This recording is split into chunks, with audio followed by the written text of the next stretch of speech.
Assalamualaikum warahmatullahi wabarakatuh. Bismillahirrahmanirrahim. Innal hamdalillah nahmaduhu wa nasta'inuhu wa nastaghfiruh wa na'udzu billahi min shururi anfusina wa sayyiati a'malina. Man yahdihillahu fala mudilla lahu wa man yudlil fala hadiya lahu.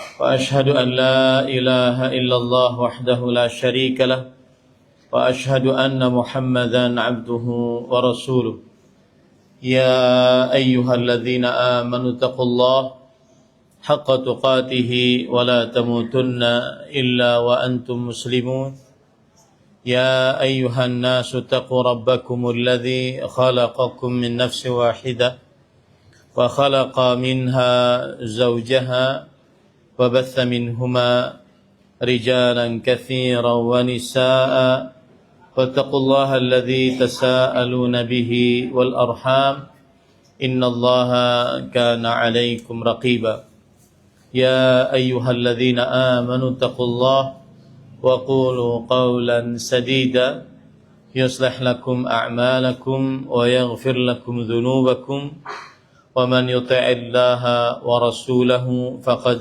فاز فوزا عظيما أما بعد فإن أصدق الحديث كتاب الله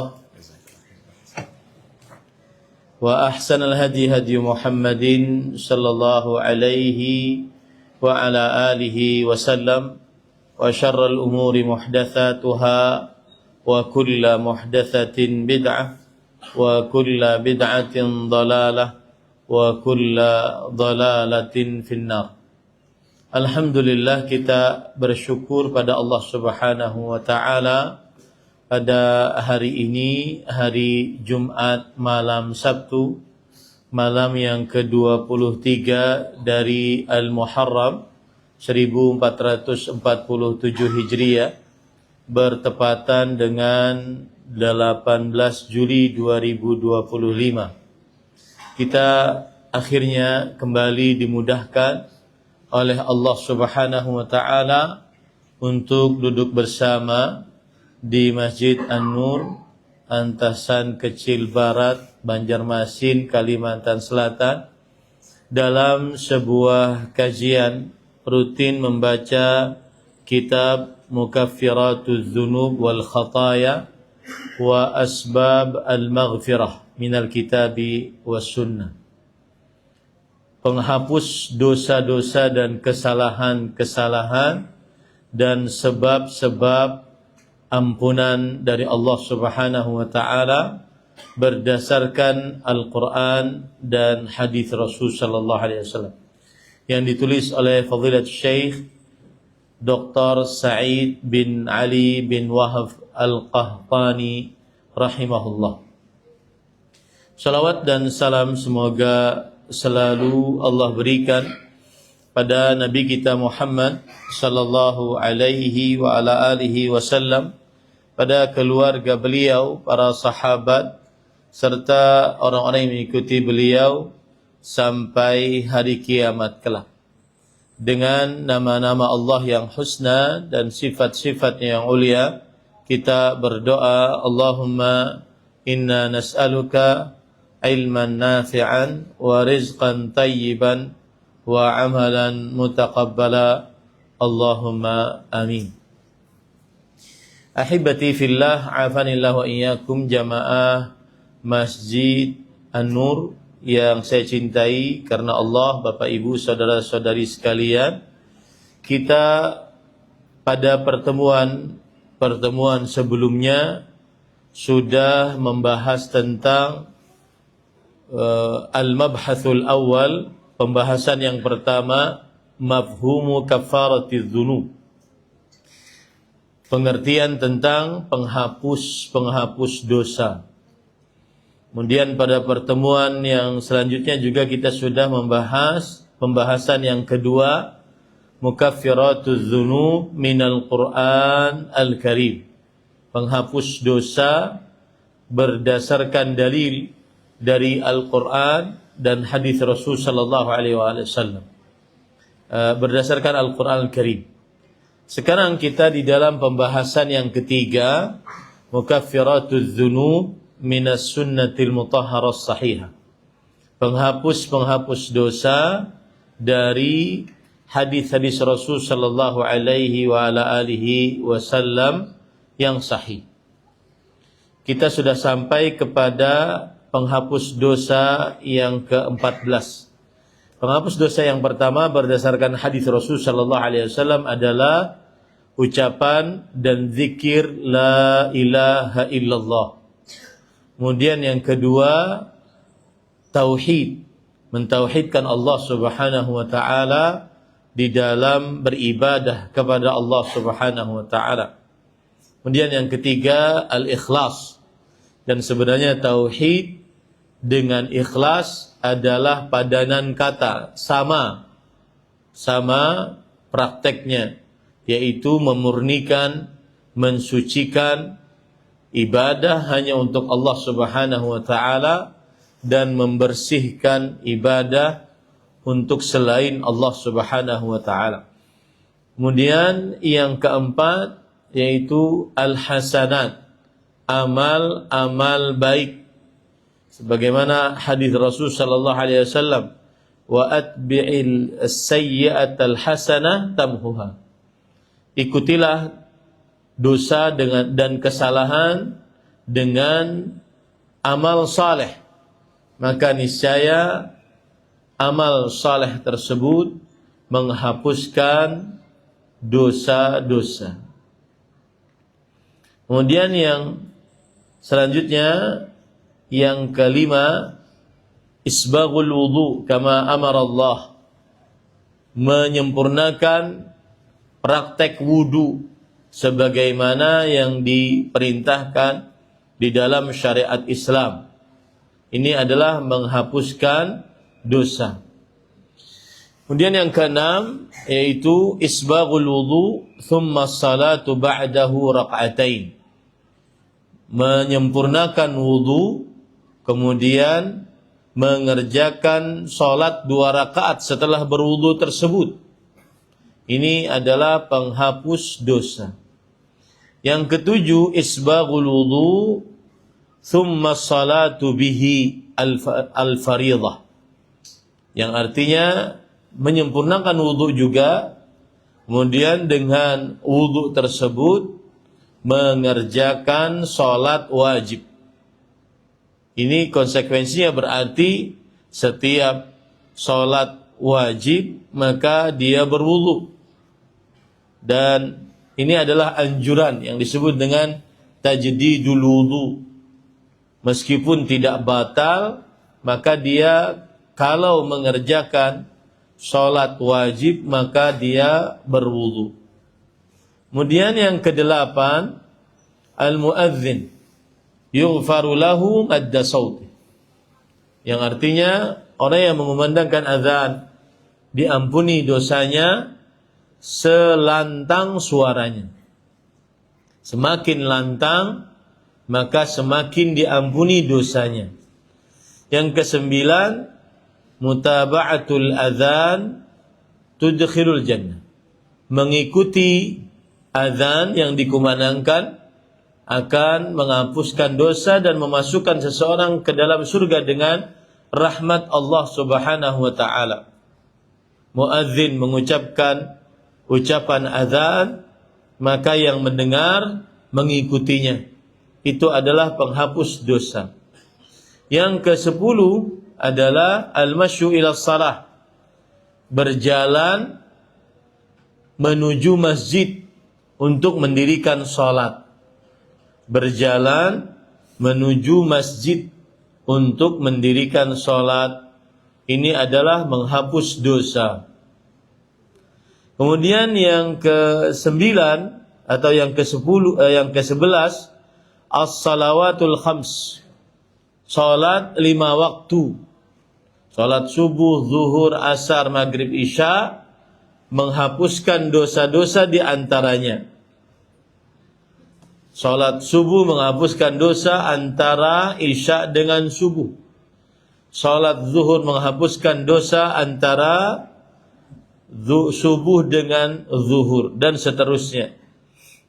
Rasul sallallahu alaihi wa ala alihi wasallam bersabda, "Fadzalika mathalus salawatil khams yamhullahu bihinnal khataya."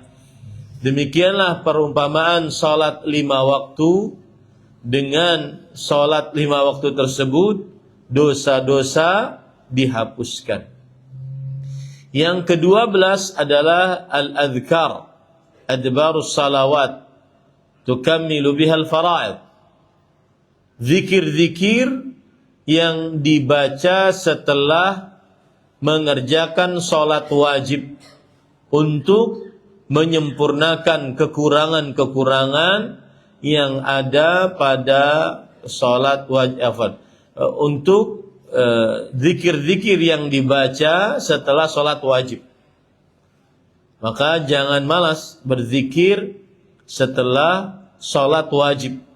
Jangan langsung ngobrol, jangan langsung buka HP, menjawab WhatsApp ataupun chat, kecuali kalau seandainya sangat-sangat terpaksa. Kalau seandainya tidak dijawab menyebabkan kematian, menyebabkan kecacatan, kerusakan harta, dan seterusnya. Kemudian yang ke-13 yaitu salawatut tatawwu', tukammilu bihal fara'id. Yang artinya salat-salat 5 waktu, salat-salat sunnah yang menyempurnakan dengannya salat-salat wajib, yaitu salat-salat qabliyah, ba'diyah, atau yang disebut dengan salat rawatib. Rawatib artinya salat yang mengiringi salat wajib. 2 rakaat sebelum subuh, 4 rakaat sebelum zuhur, 2 rakaat sesudahnya, 2 rakaat setelah maghrib, 2 rakaat setelah isya. Maka ini termasuk salat sunnah rawatib yang muakkadah, dan dia menghapuskan dosa menyempurnakan salat wajib tersebut. Yang ke-14 salatut taubah ma'al wudu wal istighfar. Salat taubat. Jika seorang hamba melakukan dosa, maka dia berwudu, kemudian salat 2 rakaat lalu beristighfar. Maka ini menghapuskan dosa. Sebagian orang menyebutnya adalah salat taubat. Sebagian ulama menyebutnya adalah salat taubat. Yang ke-15, ini pada pertemuan sebelumnya kita sudah sampai kepada ke-14. Nah, itu saya ulang karena kita lama, sekitar 4 bulan saya tidak ke sini. Ya. Baik, Bapak Ibu saudara-saudari yang dimuliakan oleh Allah Subhanahu wa taala, yang ke-15 sekarang. Penghapus dosa yang lain adalah qiyamu Ramadan wa qiyamu Lailatul Qadar. Salat tarawih dan salat yang dikerjakan untuk mencari Lailatul Qadar. Salat tarawih yang disebut dengan qiyamu Ramadan, atau salat yang dikerjakan untuk mencari Lailatul Qadar. Ini menghapuskan dosa. Dalam hadis riwayat Imam Bukhari dan Muslim dari Abu Hurairah radhiyallahu an, Nabi Muhammad sallallahu alaihi wa ala alihi wasallam bersabda, "Man qama Ramadhana imanan wa ihtisaban, ghufira lahu ma taqaddama min dhanbi." Barang siapa yang qiyam Ramadan. Qiyam Ramadan artinya salat tarawih. Dan salat tarawih berbeda dengan salat tahajud. Salat tarawih dikerjakan setelah salat isya di bulan Ramadan. Sedangkan salat tahajud dikerjakan kapan saja, baik di dalam Ramadan atau di luar Ramadan, setelah tidur. Karena Allah Subhanahu wa taala berfirman, wa minal lail fatahajjad bihi nafilatan lak. Dan dari waktu malam maka bertahajudlah sebagai amalan sunnah bagimu. Surat Al-Isra ayat 79. Dari malam menunjukkan bahwa sebelumnya tidur lalu bangun. Ya, ini bedanya sholat tarawih dengan sholat tahajud. Tetapi semuanya adalah qiyamul lail. Semuanya disebut dengan ibadah yang dikerjakan di malam hari. Termasuk dari qiyamul lail adalah sholat witir. Sholat yang dikerjakan di akhir sholat seseorang di malam hari. Baik itu sebelum tidur atau setelah tidur, setelah sholat tahajud. Semuanya itu disebut dengan apa tadi? Qiyamul lail. Ada sholat tarawih, ada sholat tahajud, ada sholat witir. Semuanya adalah qiyamul lail. Barang siapa yang qiyam Ramadan karena iman. Karena iman artinya meyakini bahwa qiyam Ramadan, salat tarawih ini adalah syariat dari Allah. Itu yang dimaksud dengan karena iman. Dan karena ihtisaban. Karena ihtisaban artinya adalah karena berharap pahala. Sebagian ulama menafsiri ihtisaban artinya mengerjakannya dengan semangat. Jadi jangan sampai puasa atau tarawih Ramadan dalam keadaan malas, terpaksa, berat. Apalagi kalau seandainya imamnya panjang-panjang disangitinya. Nah ini nggak boleh. Ihtisaban. Semakin suka mengerjakan siam Ramadan dan qiyam Ramadan dalam keadaan ala ma'na raghbah wal azimah. Dia penuh dengan semangat dan penuh dengan tekad untuk mendapatkan pahala. Makanya kalau orang puasa Ramadan jangan mengeluh. Panasnya hanya jam 1, haus benar nih. Nah, ini jangan. Semakin haus semakin semangat.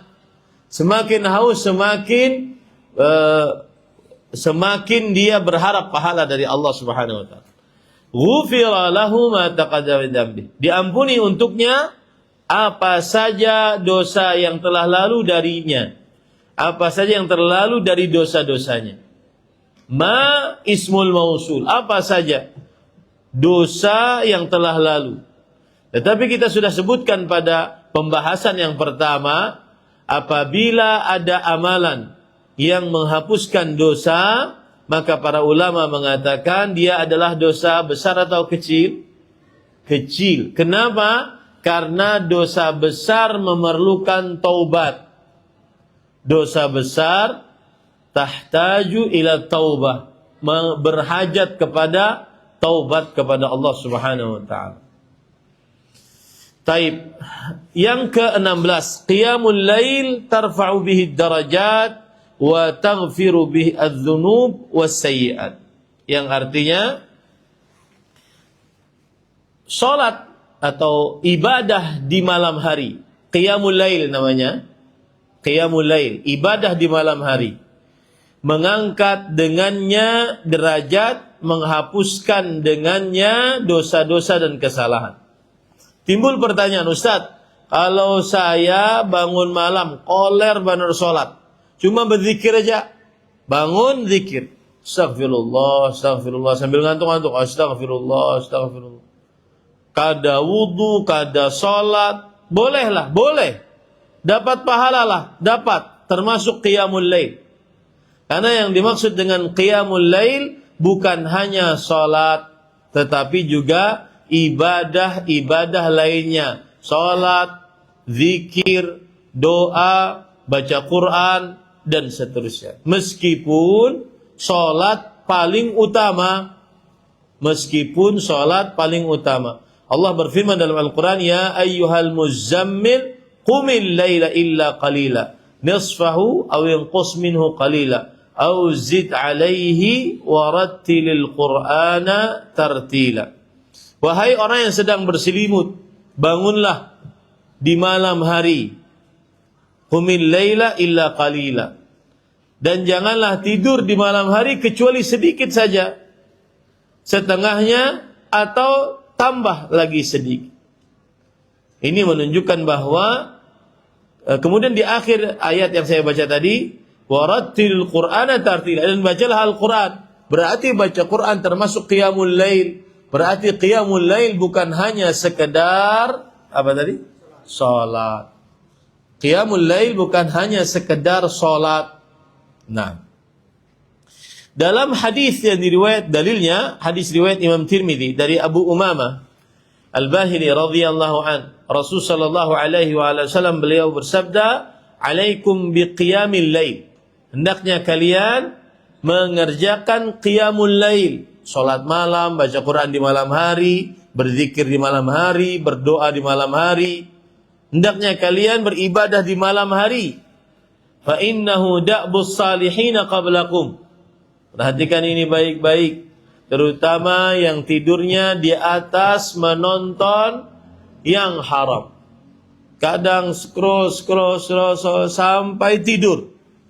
Bandingkan orang ini dengan orang yang ketika sebelum tidur dia berwudu, kemudian menggosok giginya, kemudian sholat 2 rakaat, kemudian dia baca zikir-zikir dan bacaan-bacaan sebelum tidur. Di antaranya ayat kursi, di antaranya surat Al-Ikhlas, Al-Falaq, An-Nas 3 kali. Di antaranya 2 ayat terakhir dari surat Al-Baqarah, surat Al-Mulk, dan lain-lainnya dari bacaan-bacaan tidur. Dan saya berpesan di sini ada faedah menarik amalan yang disampaikan oleh Fadilat Syekh Profesor Dr. Abdul Razak bin Abdul Muhsin.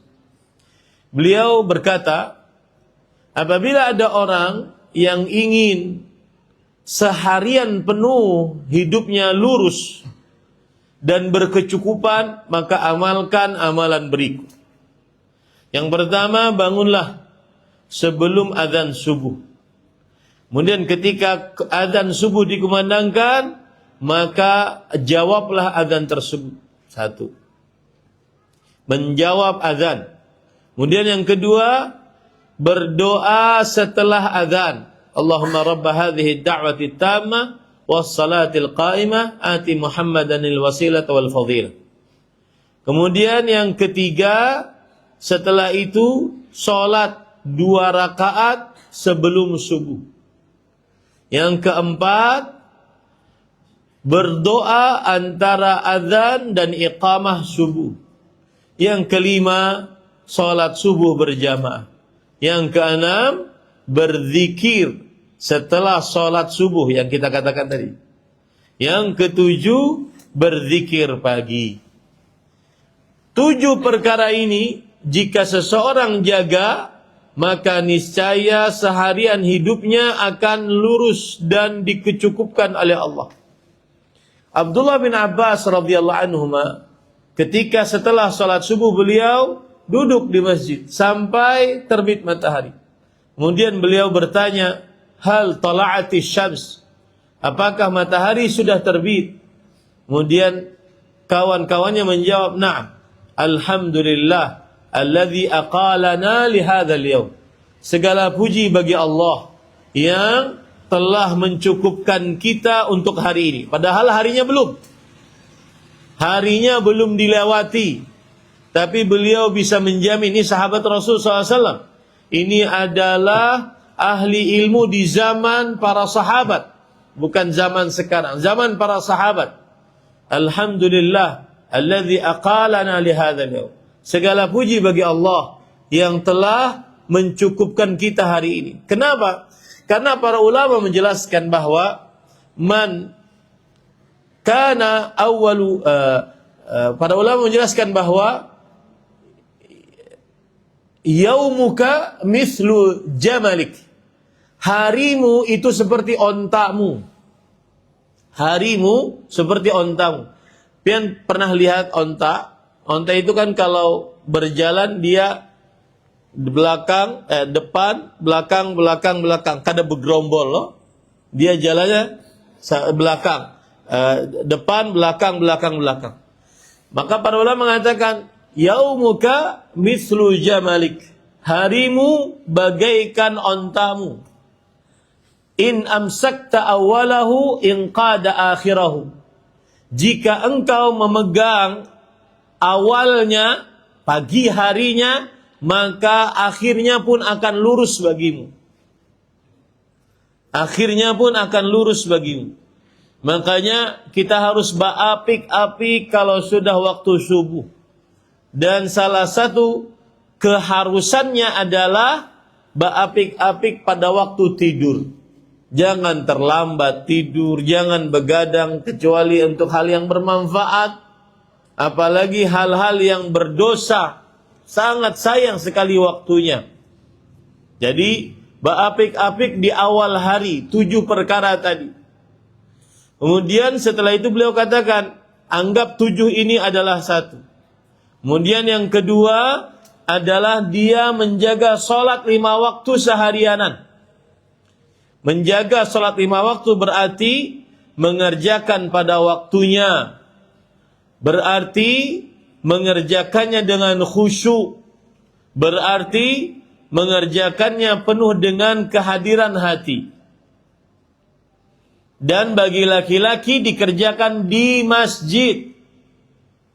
Ya, ada sebagian para pemula-pemula penuntut ilmu kadang baru belajar fikih madhab, akhirnya sebar-sebarkan sana bahwa sholat berjamaah fardu kifayah menurut madhab Syafi'i. Maka saya katakan, lihat sunnah Rasul SAW, lihat petunjuk Rasul, lihat bagaimana perkataan Abdullah bin Mas'ud yang 70 surat langsung mengambil surat Al-Quran dari mulut Rasul sallallahu alaihi wasallam secara langsung. Beliau berkata, "Man sarrahu an yalqallaha gadan musliman falyuhafiz 'ala as-salawat haitsu yunada bihin." Barang siapa yang ingin untuk bertemu dengan Allah Subhanahu wa taala besok hari di hari kiamat dalam keadaan muslim, hendaklah dia menjaga sholat 5 waktu di mana dikumandangkan sholat tersebut adzannya. Ya, di mana adzannya dikumandangkan. Kita menghormati semua mazhab fikih, termasuk mazhab Syafi'i. Akan tetapi jika ada petunjuk sunnah Rasul sallallahu alaihi wasallam, maka itu yang lebih kita dahulukan dibandingkan semua mazhab. Dibandingkan semua mazhab. Kemudian yang kedua, 7 tadi anggap 1, kemudian yang kedua jaga salat 5 waktu. Yang ketiga, berzikir saat sore hari. Yang keempat, berzikir di malam hari sebelum tidur. Zikir-zikir yang dibaca sebelum tidur, hendaknya seorang muslim menghafalnya.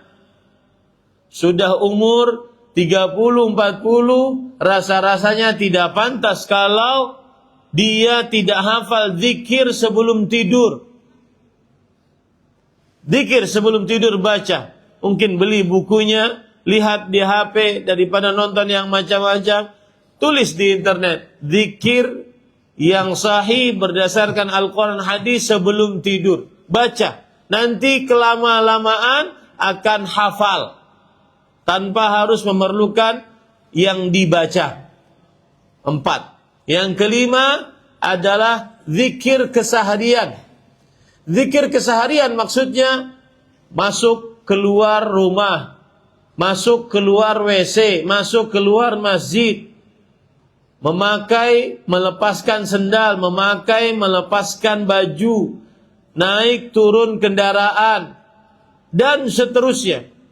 Zikir-zikir keseharian, bacalah itu. Kemudian yang keenam, yaitu berzikir mutlak seperti la ilaha illallah wahdahu la syarika lah lahul mulku wa lahul hamdu ala kulli syai'in qadir, la ilaha subhanallah wa bihamdih subhanallahil azim, subhanallah walhamdulillah wa la ilaha illallah wallahu akbar, istighfar Allahumma anta rabbi la ilaha illa anta khalaqtani, dan seterusnya. Dan bersalawat. Maka jika ada orang mengerjakan 6 ini, nomor 1 gabungan dari 7 tadi, nomor 2-nya apa? Zikir, mengerjakan salat 5 waktu. Nomor 3-nya apa? Berzikir di waktu sore hari, zikir petang. Yang keempatnya apa? Berzikir sebelum tidur, dihafalkan itu, Pak. Yang kelimanya berzikir keseharianan. Yang keenamnya berzikir mutlak. Istighfarkah, salawatkah, la ilaha illallahkah, duduk di pasar daripada pian melihat acil-acil lewat. Zikir. Ulun berzikir saya pas sidin lewat, subhanallah, subhanallah, sambil melihat sidin. Maka para ikhwan yang dirahmati, 6 perkara ini kata Syekh Abdul Razzaq bin Abdul Muhsin Al-Badr hafizahullah, siapa yang mengerjakan 6 ini, maka dia masuk ke dalam ayat Al-Quran, innal muslimina wal muslimat wal mu'minina wal mu'minat wal qanitina wal qanitat was sadiqina was sadiqat wal khashi'ina wal khashi'at wal mutasaddiqina wal mutasaddiqat was saimina was saimat wal hafizina furujahum wal hafizat wal dzakirina Allah katsiran wal dzakirat a'adda Allah lahum maghfirah wa ajran 'azima. Surat Al-Ahzab ayat 35. Sesungguhnya orang-orang laki-laki muslim dan perempuan muslim, laki-laki mukmin dan perempuan mukmin, laki-laki yang ahli ibadah dan perempuan yang ahli ibadah, laki-laki yang jujur dan perempuan yang jujur, laki-laki yang sabar dan perempuan yang sabar, laki-laki yang khusyuk dan perempuan yang khusyuk, laki-laki yang ahli sedekah dan perempuan yang ahli sedekah, laki-laki yang puasa dan perempuan yang ahli puasa, laki-laki yang menjaga kemaluannya dan perempuan yang menjaga kemuliaannya, dan laki-laki yang ahli zikir dan perempuan yang ahli zikir. Ingin dikategorikan, dianggap oleh Allah sebagai adz-dzakirin Allah katsiran, orang yang berzikir yang banyak, kerjakan 6 tadi. Paham maksud saya?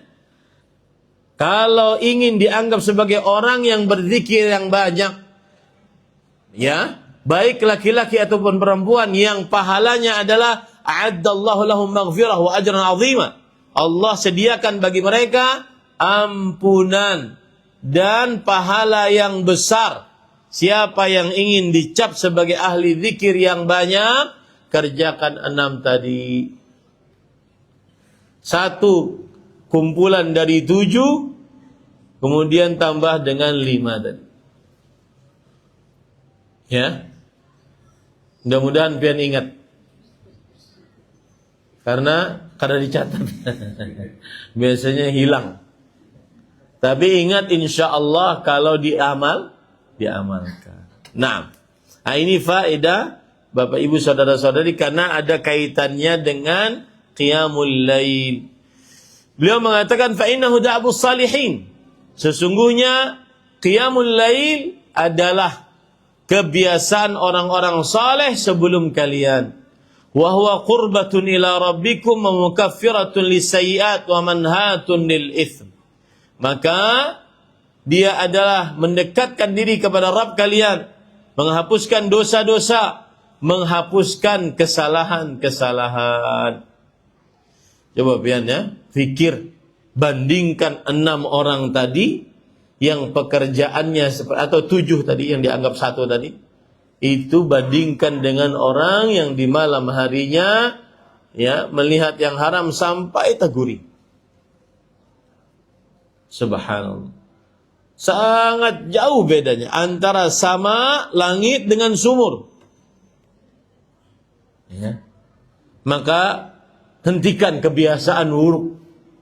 Begadang malam dengan hal yang haram. Catat itu baik-baik. Sebarkan di mana-mana. Hentikan hal yang buruk. Begadang malam untuk mengerjakan yang haram. Kenapa saya tekankan ini, Pak? Karena kami di pesantren mulai kewalahan. Sebagian anak-anak santri tidurnya sukanya malam. Ketika ditanya, mereka suka begadang malam. Dibiarkan oleh orang tuanya. Karena mungkin sudah punya kamar tersendiri. Ya, abah mamanya guring. Inya sibuk sampai jam 1, jam 2. Nggak bisa tidur. Karena sudah menjadi kebiasaan. Nah, ini hati-hati Bapak Ibu saudara-saudari yang dimuliakan oleh Allah. Kemudian selanjutnya termasuk daripada penghapus dosa adalah, dan saya sebutkan tadi bahwa qiyamul lail bukan hanya apa? Salat. Baca Quran juga disebut qiyamul lail. Makanya Rasul sallallahu alaihi wasallam bersabda, "Man qama bi 10 ayat lam yuktab minal ghafilin." Siapa yang bangun malam dengan membaca 10 ayat, tidak ditulis sebagai orang yang lalai. Wa man qama bi 100 ayat kutiba minal qanitin. Siapa yang bangun malam dengan membaca 100 ayat, dia dicatat sebagai ahli ibadah. Wa man qama bi 1000 ayat kutiba minal muqantarin. Barang siapa yang bangun malam dengan membaca 1000 ayat, maka dia termasuk orang-orang yang mendapatkan pahala yang besar. Ini Bapak Ibu, ini dalil yang menunjukkan bahwa qiyamul lail bukan hanya salat. Jadi kalau ada orang, Ustaz, ulun uyuh salat seteh, bau dugin kedinginan, apalagi ini musim sampai 21 derajat, kadang-kadang 22 derajat dan seterusnya. Dingin, kada sanggup. Hendak berzikir aja. Maka silahkan. Itu termasuk qiyamul lail. Itu termasuk qiyamul lail yang menghapuskan dosa. Yang ke-17. Salat Jumat menghapuskan dosa dan kesalahan. Rasul sallallahu alaihi wasallam bersabda di dalam hadis yang diriwayatkan oleh Imam Muslim. Perhatikan hadisnya baik-baik. Dari Abu Hurairah radhiyallahu an, "Man ightasal thumma atal jum'ah." Siapa yang mandi besar, mandi mengangkat hadas besar, seperti orang mandi junub meskipun tidak junub. Lalu dia datang ke masjid untuk mengerjakan salat Jumat. Fa shalla ma qaddiralah. Lalu dia salat sebanyak yang dia sanggup. Thumma ansata hatta yafragha min khutbatihi.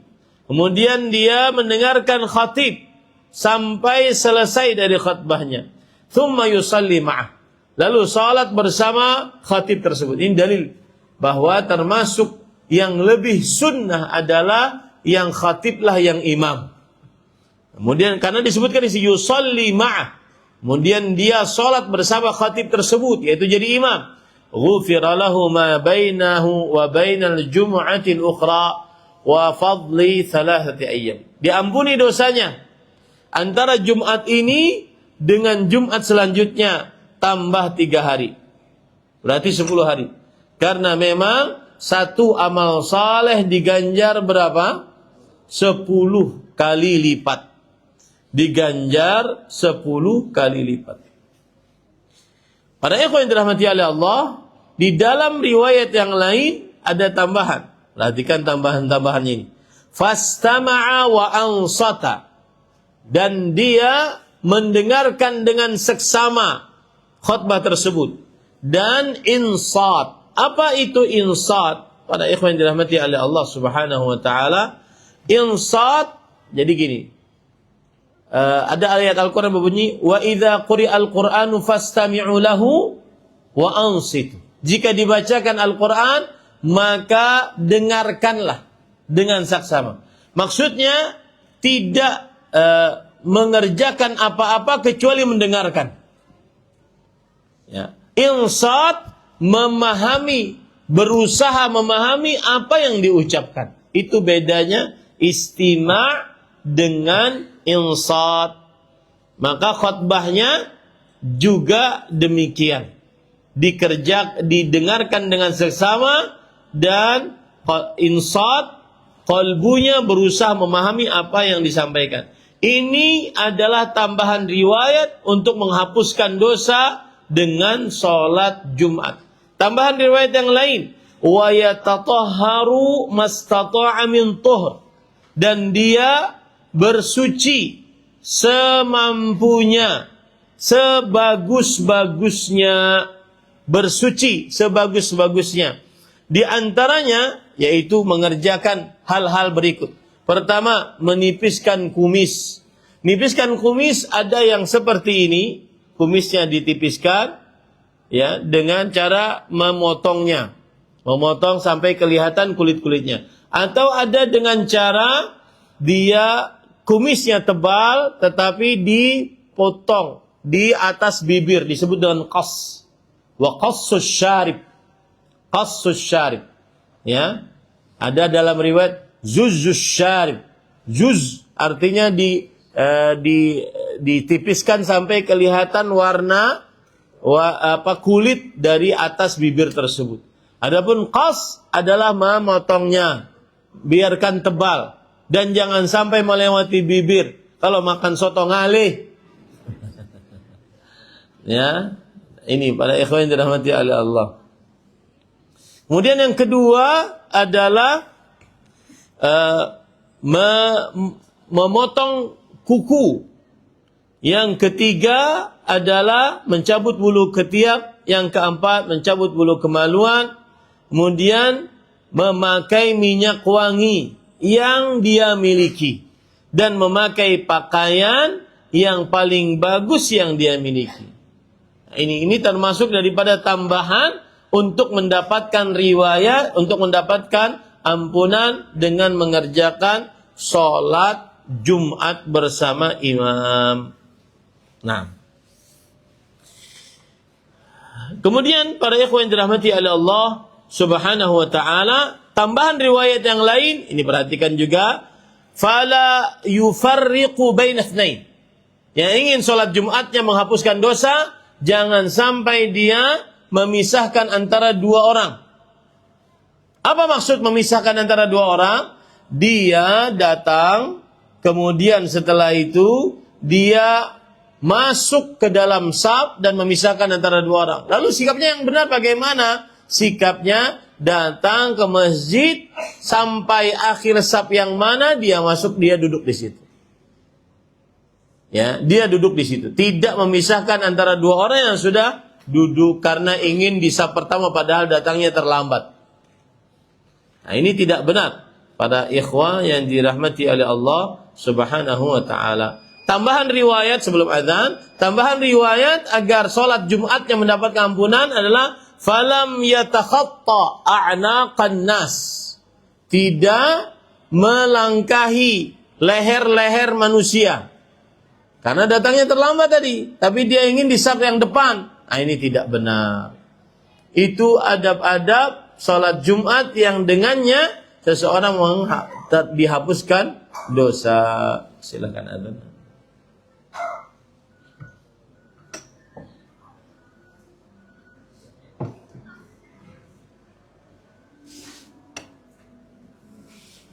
Allahu Akbar,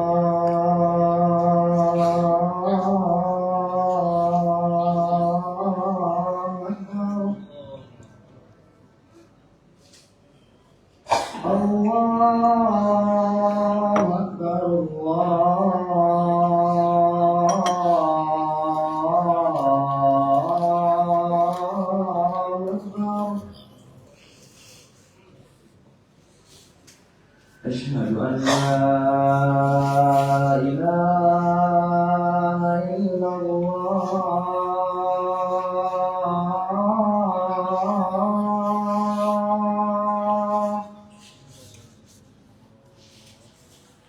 أشهد أن لا إله إلا الله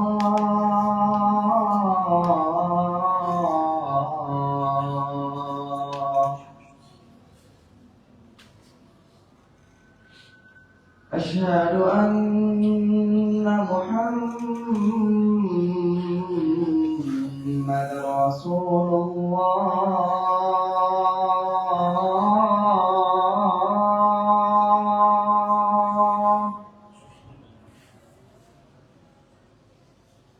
أشهد أن محمد رسول الله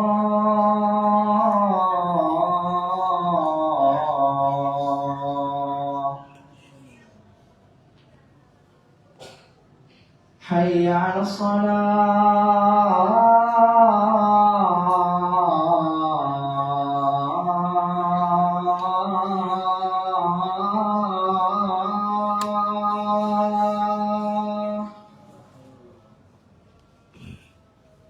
حي على الصلاة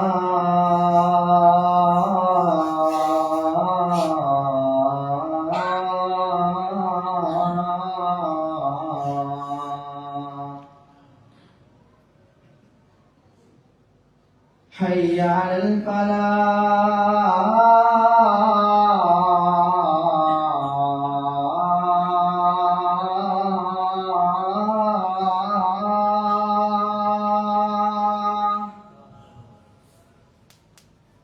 حي على الفلاح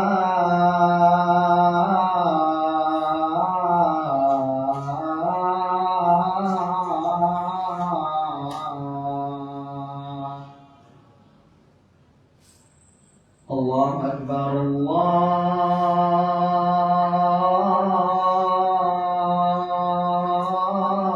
أكبر لا إله إلا الله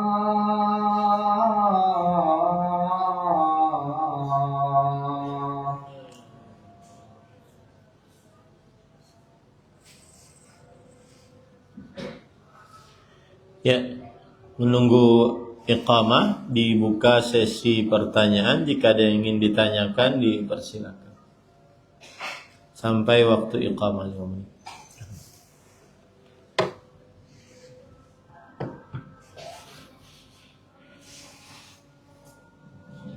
Terima kasih. Assalamualaikum warahmatullahi wabarakatuh. Waalaikumsalam. Yang menanyakan Pak Ustaz, itu yaitu habis sholat berjamaah 5 waktu, itu ada yang rame-rame baca pakai selagi, apakah ada tuntunannya yang pertama? Terus yang kedua, Pak Ustaz tidak tadi bilang bahwa sholat Jumat itu bagus. Apakah itu sholat Jumat itu hanya berlaku bagi laki-laki? Kalau di Mekah Madinah itu kan itu perempuan juga ada. Terus yang ketiga, itu apakah tuntunannya kita ikut berjamaah berzikir bersama? Terima kasih. Assalamualaikum. Apa? Yang ketiga apa? Yang ketiga itu apa? Berdiri rame-rame. Berzikir berjamaah. Terima kasih. Assalamualaikum warahmatullahi wabarakatuh. Bismillah, alhamdulillah, wassalatu wassalamu ala rasulillah wa ala alihi wa ashabihi wa man wala, amma ba'd. Hukum membaca surat Al-Fatihah setelah sholat fardu, apakah ada riwayatnya? Maka Rasulullah sallallahu alaihi wasallam setelah sholat fardu beliau membaca istighfar 3 kali, kemudian Allahumma antas salam wa minkas salam tabarakta ya dzal jalali wal ikram. Kemudian setelah itu membaca kalimat-kalimat tauhid. Lalu setelah itu membaca subhanallah 33 kali, alhamdulillah 33 kali, Allahu akbar 33 kali, kemudian diakhiri yang ke-100-nya adalah la ilaha illallah wahdahu la syarikalah lahul mulku wa lahul hamdu ala kulli syai'in qadir. Kemudian setelah itu membaca ayat kursi. Lalu setelah itu membaca Al-Ikhlas, Al-Falaq, An-Nas. Apabila sholatnya sholat maghrib dan subuh, maka surat-surat tersebut dibaca 3 kali, 3 kali, 3 kali. Adapun pembacaan surah Al-Fatihah setelah sholat fardu, maka saya belum mengetahui riwayat yang sahih akan hal tersebut. Belum mengetahui riwayat yang sahih akan hal tersebut. Kemudian hukum sholat berjamaah, hukum sholat Jumat untuk perempuan. Apakah hukum sholat Jumat untuk perempuan? Maka tidak wajib perempuan mengerjakan sholat Jumat. Hal ini berdasarkan beberapa hadis Rasul Shallallahu Alaihi Wasallam. Di antaranya Rasul Shallallahu Alaihi Wasallam bersabda, dan juga ijma' ya. Yang pertama kali lebih condongnya adalah ijma'. Ijma' itu artinya konsensus, kesepakatan para ulama setelah wafatnya Rasul Shallallahu Alaihi Wasallam dalam sebuah permasalahan dari permasalahan agama. Maka para ulama berijma' bahwa perempuan tidak wajib atasnya sholat Jumat. Dan berdasarkan hadis Rasul sallallahu alaihi wasallam, al-jumu'atu haqqun wajibun ala kulli muslimin fi jama'ah illa arba'ah. 'Abdun mamluk aw imra'ah aw sabi aw marid. Hadis riwayat Imam Abu Daud. Yang artinya salat Jumat adalah kewajiban atas setiap muslim secara berjamaah kecuali 4 orang. Yang pertama budak yang dimiliki oleh seseorang, yang kedua perempuan, yang ketiga anak kecil, yang keempat orang yang sedang sakit. Nah, lalu bagaimana kalau seandainya dia sholat di Masjidil Haram atau Masjid Nabawi? Maka jawabannya, apabila seorang perempuan sholat Jumat bersama imam, baik di Masjidil Haram, Masjid Nabawi ataupun masjid-masjid lainnya, maka berarti sholat Jumatnya sah dan gugur kewajiban sholat zuhurnya. Tetapi tidak wajib untuk dia mengerjakan sholat Jumat. Tapi kalau dia ikut sholat Jumat, maka sholat Jumatnya sah dan gugur kewajiban sholat zuhur baginya. Kemudian saya perlebar sedikit masalahnya. Kalau perempuan tidak sholat Jumat di masjid, lalu sholat apakah sholat Jumat di rumah atau sholat zuhur? Jawabannya adalah sholat Jumat dilakukan berjamaah, tidak dilakukan sendirian. Oleh sebab itu dia sholat zuhur. Yang tidak sholat Jumat disyariatkan sholat zuhur. Saya lebarkan lagi masalahnya. Kapan wanita boleh sholat zuhur di hari Jumat? Apakah ketika azan Jumat ataukah ketika selesai sholat Jumat di masjid? Jawabannya adalah waktu sholat dikerjakan saat sudah masuk waktu sholat. Allah berfirman, Inna salata kanat alal mu'minina kitaban mawquta. Sesungguhnya sholat diwajibkan atas orang-orang yang beriman pada waktu yang telah ditentukan. Dan sholat zuhur termasuk di dalamnya sholat Jumat dikerjakan ketika idza zalatis syams, begitu dalam hadis, yaitu ketika matahari berpindah dari tengah ke arah barat, ya, tergelincir ke arah barat, maka itulah awal masuk waktu sholat zuhur dan itulah awal masuk juga sholat Jumat. Perempuan tidak menunggu untuk dia selesai khutbah Jumat atau sholat Jumat di masjid.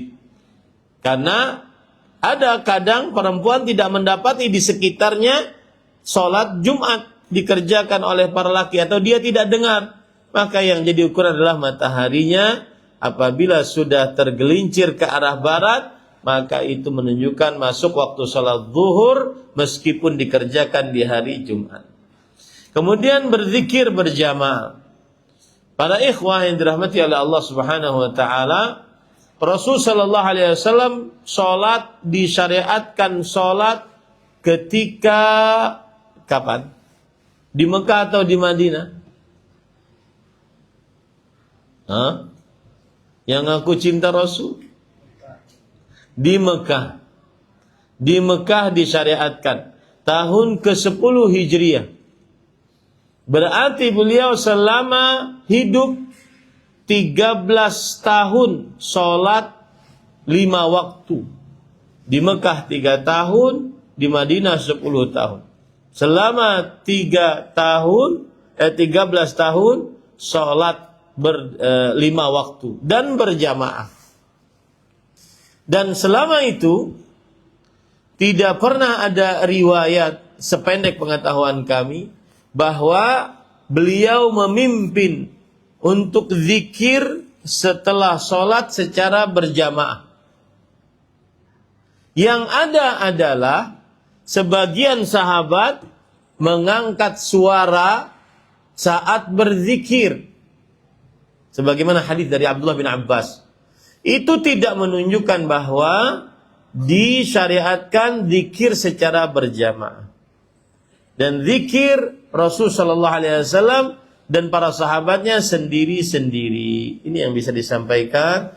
Jazakumullahu khairan atas perhatiannya. Saya bersyukur bisa berhadir kembali di Masjid An-Nur setelah absen dan diabsenkan. Selama 4 bulan karena Ramadan mungkin belum bisa hadir.